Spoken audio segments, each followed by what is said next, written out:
Ikinä takutoki te halata ja kumanoja. Toki näin tua ona nate, tangama te pare pakairo te aroa.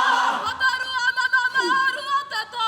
Huakina te patsito kato ku pare hue wareate. Arae kora haurui te poufiri naki o te arikinui te taina ki kahue. Pakua te pōkei runga nāna koho turote, rangatira o tainui waka e.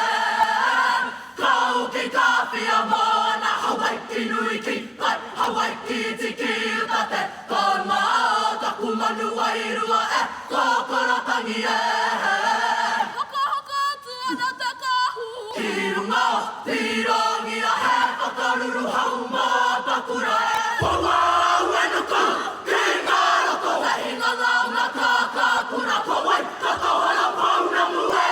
Puarara ki te taira whiti. Pati huaki tai tūronga ki uta te tāne ringa rau pai moia ia mai. Nā rangi ka puta kōrau kawa e i.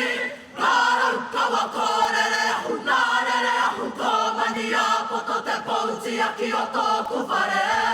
Ka tere tere mai tunai waipa. Ki te hui maunga wai, wai kato tani whara he, riko he tani wha he, riko he tani wha. Katahia he wai mau.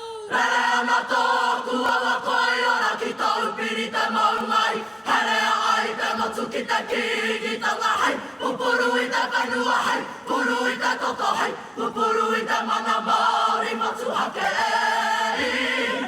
Whakawhiti atu e ki te pae hau maka awa i rere. Ki te kōpū mani o kirikiri roa ki tōku whare whaka